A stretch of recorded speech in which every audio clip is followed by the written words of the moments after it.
श्री शिवलीलामृत कथासार अध्याय 12. या अध्यायाच्या श्रवण अथवा पठनाने व्यसन, पाप, रोग, दारिद्र्य, दुर्मती यांचा नाश होऊन वाचक व श्रोता सन्मार्गाला लागतील. पुराण कथांचे श्रवण केल्याने अंगी भक्ती आणि वैराग्य बांधते, मनास अनुताप होऊन ते शुद्ध होते. याविषयीची कथा सूतमुनी शौनकादी ऋषींना सांगत होते. सूतमुनी सांगतात, दक्षिणेकडे बाष्कल नावाचे एक गलिच्छ गाव होते. तेथील सर्वच लोक अनाचारी, व्यभिचारी, नीतिमत्तेचे चाड नसलेले व धर्मबाह्य आचरण करणारे होते. त्या गावात विदुर नावाचे एक कामलोलूप ब्राह्मण राहत होता. तो नेहमी वेश्यागमन करायचा. बहुला या त्यांच्या पत्नी, त्याही व्यभिचारिणी होत्या. एके दिवशी त्या आपल्या जाराशी एकांतात रममाण झाल्या असताना विदुरांनी त्यांना पकडले. त्या विदुराने त्याच्या पत्नीची म्हणजे बहुलेची अतिशय निर्भत्सना केली आणि तिच्याकडील धनसंपत्ती, तिच्या अंगावरील दागिने या सर्वांची मागणी करून ती देत नाही असे पाहून जबरदस्तीने ते हिसकावून त्याने एका वेश्येला नेऊन दिले. अशा पद्धतीने त्यांचे पापकर्म चालूच होते. काही दिवसानंतर तो विदुर मरण पावला. या मधुतांनी विदुराचा अतोनात छळ केला आणि त्यांना पिशाच योनीत टाकून विंध्य पर्वताच्या दराखोऱ्यांमध्ये संचार करण्यास सोडून दिले. काट्याने भरलेल्या त्या अरण्यामध्ये खायला काहीही नाही, प्यायला पाणी नाही. अशा भागामध्ये शरीराला असंख्य जखमा होऊन तो गलित कुष्ठाने ग्रासून गेलेला, शरीरातून रक्त व पू वाहत असे आणि इथे त्याच्या यातनांना अंत नव्हता. अशा प्रकारे तो आपल्या पापकर्माची फळे भोगत होता. बहुला विधवेचे आयुष्य कंठू लागल्या. जारकर्मामधून त्यांना एक मुलगा झाला. पुढे शिवरात्रीच्या पावन पर्वानिमित्त गोकर्ण महाबळेश्वर क्षेत्री जाणाऱ्या शिवभक्तांच्या समुदायामध्ये त्या सामील झाल्या. तेथे आलेल्या अनेक महान ऋषींचे दर्शन घेऊन लोक पवित्र झाले. बहुलेनेही त्या ठिकाणी स्नान करून गोकर्ण महाबळेश्वराचे दर्शन घेतले. त्या संपूर्ण शिवभक्तिमय वातावरणाचा तिच्यावर परिणाम झाला आणि ती पुत्राला घेऊन शिवपुराण ऐकण्यासाठी जाऊन बसली. त्या निरूपणात पुराणिक बुवा यमदूत जारकर्म करणाऱ्या स्त्रियांना नरकात टाकून किती भयंकर यातना देतात हे वर्णन करून सांगत होते. ते ऐकून त्या घाबरल्या व आपली पापकर्मे आठवून पश्चातापाने रडू लागल्या. बहुलांची अवस्था बघून पुराणिकांना दया आली व त्यांनी त्यांची आस्थेने विचारपूस केली. त्यानंतर त्यांनी रडत रडत आपण केलेली सर्व पापकर्मे त्यांना कथन केली व म्हणाल्या, गुरुजी, अंतकाळी या दुष्कृत्यांबद्दल यमदूत मला मारतील. त्यावेळी मला कोण सोडवणार? त्या यातना, ते दुःख मी कसे सहन करणार? ते माझ्या गळ्यात पाश घालून मला तापलेल्या शस्त्रांनी मारतील, माझी नाना प्रकारे विटंबना करतील. त्यावेळी मी काय करू? सुटकेसाठी कोणाची प्रार्थना करू? त्या दुःखाच्या नुसत्या कल्पनेनेच माझ्या अंगाचा थरकाप होत आहे. आता मला झोप येणार नाही, अन्न पाणी गोड लागणार नाही. मी कोणाच्या आश्रयास जाऊ, कोणाचे पाय धरू? त्यांना रडू आवरेना. त्यांनी पुराणिकांना हात जोडले व म्हणाल्या, तुम्ही मला गुरुस्थानी आहात, मला मार्ग दाखवा, माझा उद्धार करा, मी तुम्हाला शरण आहे. तेव्हा त्या पुराणिकांना दया येऊन त्यांनी बहुलांना नमः शिवाय या पंचाक्षरी मंत्राचा उपदेश केला. त्यांनी शिव मंदिरात तिला शिवलीलामृत कथा सांगितली. शिवलीलामृत कथा ऐकल्यामुळे तीर्थाटने व योगयागाने व्रत साधन केल्याचे पुण्य लाभते.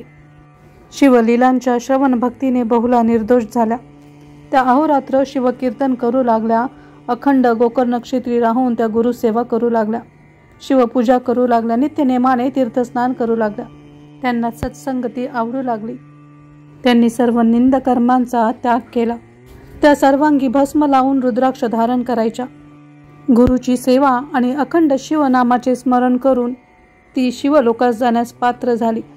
भगवान शंकरांनी तिच्यावर प्रसन्न होऊन तिला शिवलोकी नेण्यासाठी दिव्य विमान पाठवले. तिचा उद्धार करून तिला आपल्या चरणांपाशी कायमचे स्थान केले. बहुलेचा उद्धार पाहून सर्व लोक थक्क झाले. भगवान शिवांच्या चरणापाशी गेल्यावर बहुलेने शिव पार्वतीची स्तुतिसुमने गायली. तेव्हा भवानी प्रसन्न होऊन बहुलेला म्हणाली, मी तुझ्यावर प्रसन्न आहे, तुला काय हवे ते माग. तेव्हा बहुला म्हणाली, माते, माझा पतीही पापी आणि व्यभिचारी होता. मला जसा सत्संग लागून माझा उद्धार झाला तसा त्याला मिळाला नसेल. त्याला क्षमा करून त्याला पावन करावे. तेव्हा माता भवानी म्हणाली, बहुला, आपल्याबरोबर आपल्या पापी पतीचाही उद्धार व्हावा ही तुझी इच्छा पतिधर्मेला शोभेल अशीच आहे. त्यामुळे त्याचा देखील उद्धार व्हावा असे मला वाटते. तू विंध्याचल पर्वताच्या पायथ्याशी जा. तेथे तुझा पती पिशाच योनीमध्ये भयंकर दुःख भोगत आहे. त्याला शिवकथा ऐकव म्हणजे त्याचा उद्धार होईल. भवानीच्या आदेशानुसार बहुला विंध्य पर्वतावर गेली. तिथे आपल्या पतीला पिशाच रूपाने नग्न हिंडत असलेले पाहून त्यांना अतिशय वाईट वाटले. तुंबराने त्यांना बलपूर्वक धरून एका वृक्षाला बांधले आणि पिशाच झालेल्या विदुरासमोर शिवलीलांचे मधुर कीर्तन गायन करू लागला. त्या कीर्तन गायनाने तेथील सर्व पशुपक्ष्यांचा उद्धार झाला. विदुराला ही पूर्वस्मृती आली आणि तो सावध झाला. त्याच्यातील पिशाच वृत्ती नाहीशी होऊन त्याने तुंबराला झाडापासून मोकळे करण्याची विनंती केली. त्याच्यातील बदल पाहून तुंबराने देखील त्यांना मोकळेच केले. त्यांना मुक्त करताच त्या विदुराने तुंबराचे पाय धरले आणि त्या क्षणी तुंबराने त्यांना नमः शिवाय या पंचाक्षरी मंत्राचा उपदेश केला आणि लगेच विदुराने त्या मंत्राचा जप चालू केला. तेवढ्यात तेथे एक तेजस्वी विमान आले आणि बहुला आणि त्या विदुराला शिवलोकी घेऊन गेले. मंत्रजपाने त्या विदुराचे स्वरूप पालटले आणि तो दिव्य रूप झाला. बहुला आणि विदुराने शिव भवानीला नमस्कार केला. नाद जसा नभामध्ये विलीन होतो, मीठ जसे पाण्यात विरघळते, तशी ती उभयता शिवस्वरूपामध्ये एकरूप झाली. अशा प्रकारे शिवमंत्राच्या जपाने, शिवकथेच्या श्रवणाने कित्येक पापींचा उद्धार झाला आहे हे सांगता येत नाही. भस्मासुराचा सुद्धा शिवमंत्राने कसा उद्धार झाला या संदर्भात सूत मुनी पुढील कथा सांगत आहेत. एकदा प्रदोषी समयी भगवान शंकर आपल्या अंगाला स्वहस्ते भस्म लावत असताना त्यात एक खडा त्यांना लागला. त्यांनी तो बाजूला काढून खाली जमिनीवर ठेवला आणि त्या खड्यामधून आकस्मिक एक असुर उत्पन्न झाला आणि शंभू महादेवांना म्हणाला, हे महादेवा, तुम्ही मला निर्माण केले आहे. आता मी तुमचा सेवक आहे, त्यामुळे मला काहीतरी सेवा सांगा, असे तो म्हणू लागला. तेव्हा भगवान शंकर त्याला म्हणाले, तुझे नाव मी भस्मासूर असे ठेवत आहे. तू भस्मापासून निर्माण झाला, त्यामुळे मला दररोज यावेळी नवीन चिताभस्म आणून देण्याचे काम कर. शिवसेवेची संधी मिळाली म्हणून त्याला मोठे समाधान वाटले. तो नित्य नेमाने पृथ्वीवर हिंडून शिवभक्तांच्या चितेचे भस्म शिवजींना नेऊन देऊ लागला. त्यामुळे तो त्यांना प्रिय झाला. पण त्याची प्रसन्नता लाभल्यामुळे तो उन्मत्त झाला. त्याच्या मनामध्ये गोब्राह्मणांचा व सज्जनांचा संहार करावा, स्वर्गलोकी जाऊन देवराज इंद्रांना जिंकावे, ब्रह्मा विष्णू महेश यांचे निर्दालन करून त्रिभुवन जिंकून घ्यावे, सर्वात प्रबळ असे असुर राज्य स्थापन करून आपणच त्यांचे अधिपती व्हावे, असे असुरी विचार येऊ लागले. अशातच कपटबुद्धी मनामध्ये धरून एके दिवशी तो शिवजींकडे गेला आणि म्हणाला, स्वामी, मला रोज पुष्कळ हिंडावे लागते. सध्या भूलोकी 4 लाख माणसे आहेत. वृत्तीचे प्रमाणही कमी आहे, त्यामुळे शुद्ध भस्म मिळत नाही. माझ्या नित्यनेमात खंड पडू नये म्हणून मी सतत प्रयत्न करत असतो. आपल्या सेवेत अडथळा येऊ नये हीच माझी प्रामाणिक इच्छा आहे. म्हणून अगदीच अडचण पडली तर मी ज्याच्या मस्तकावर हात ठेवीन तो जळून त्याचे भस्म होईल असा मला वर द्या. या मार्गाने आपल्याला खात्रीने चिताभस्म मिळू शकेल. भस्मासुराच्या या नाटकाने शिवशंकर भुलले आणि ते वर द्यायला तयार झाले. परंतु माता पार्वती, श्री गजानन तसेच इतर देवतांनीही त्यांना विरोध केला. या वराने असुर देवांनाही प्रबल होऊन उन्मत्त होईल. हा वर सर्व नाश करणारा ठरेल. याने फक्त राक्षसांचेच कल्याण होईल. अशा पद्धतीने शिवशंकरांना समजावून सांगितले. परंतु शिवशंकरांनी कोणाचेही न ऐकता भस्मासुराला त्याला हवा असलेला आशीर्वाद देऊन तथास्तु म्हटले.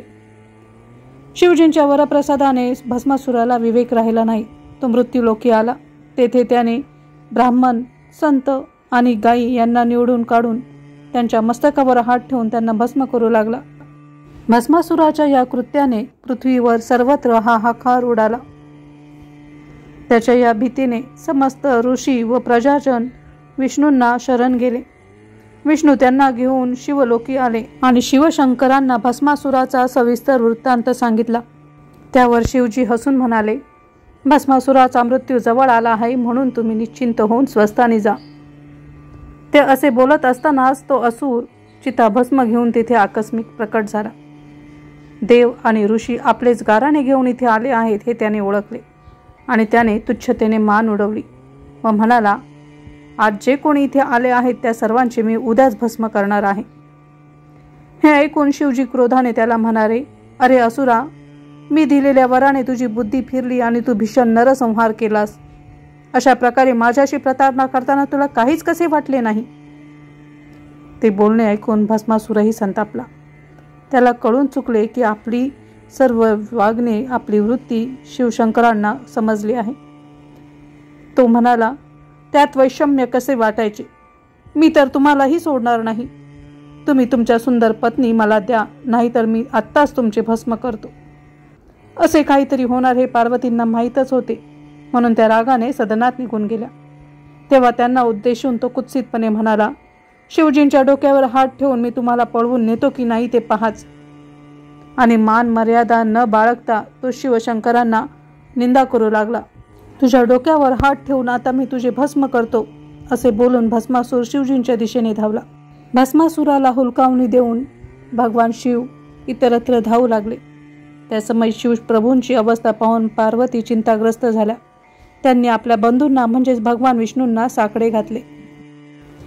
पार्वतीचा धावा ऐकून श्रीहरी देखील तत्परतेने धावत आले आणि या अतिशय गंभीर प्रसंगी काय करता येईल याचा ते विचार करू लागले. त्यांनी विचार करून निरुपम सुंदर असे मोहिनी रूप धारण केले आणि भस्मासुराच्या मार्गात उभे राहिले. शिवजींनी तात्काळ एका वटवृक्षाचे रूप घेतले आणि मोहिनी रूप धारण केलेले विष्णू काय करतात ते कौतुकाने पाहू लागले. तेवढ्यात भस्मासूर धापा टाकत तेथे आला. मोहिनीला पाहून तो जागीच थबकला. त्या नितांत सुंदर नारीच्या नुसत्या दर्शनाने तो पुरता हुरळून गेला. त्याच्या मनात तिला प्राप्त करण्याची अभिलाषा दाटून आली. मोहिनी त्याला दिसेल अशा रीतीने नृत्य करू लागल्या. तिचे लावण्य, तिचे मनमोहक नृत्य मुद्रा, तिचे शृंगारिक नेत्र कटाक्ष हे सर्व पाहून तो असुर अगदी तन्मय होऊन गेला. स्वतःची विचारशक्ती हरवलेला आणि पूर्णपणे मोहिनी सांगेल ते करणारा भस्मासूर आता मोहिनी सांगेल ते करण्यास तयार झाला. मोहिनी त्याला म्हणाली, मी तुमच्याशी लग्न करायला तयार आहे, परंतु माझ्या विवाहाचा नवस मला माझ्या पतीसह नृत्य गायन करून फेडला पाहिजे. त्यामुळे मी नृत्य करेल तसे तू हावभाव करून मला दाखव. मोहिनीच्या हव्यासाने भस्मासूर तिच्या समवेत नृत्य करत होता.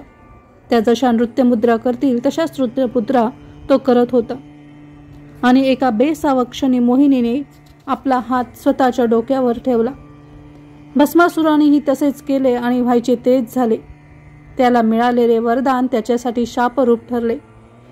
त्रिभुवनाचा स्वामी होण्याचे स्वप्न पाहणारा तो दृष्टात्मा क्षणार्धात जळून खाक झाला.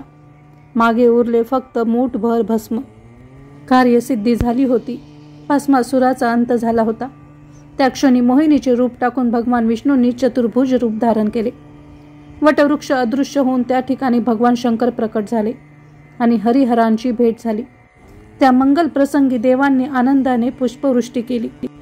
मोहिनीचे रूप पाहून शिवजी देखील एक क्षण मोहित झाले आणि त्यांचे अमोघ वीर्य सक्खलित होऊन भूमीवर पडले आणि त्यातून अष्टभैरव उत्पन्न झाले. हे अष्टभैरव शिवजींचे अंशावतार म्हणून प्रख्यात आहेत. भस्मासुराचा वध झाल्याची वार्ता हा म्हणता त्रिभुवनात पसरली. सर्वत्र आनंद झाला. हरिहर कैलासावर आले तेव्हा देवी पार्वतीने त्यांचे प्रसन्न मुद्रेने स्वागत करून त्यांना वंदन करून त्यांची पूजा केली. त्या दोघांची नावे एकत्र गुंफून त्यांची स्तुती केली. त्यांच्या पराक्रमाचा गौरव केला.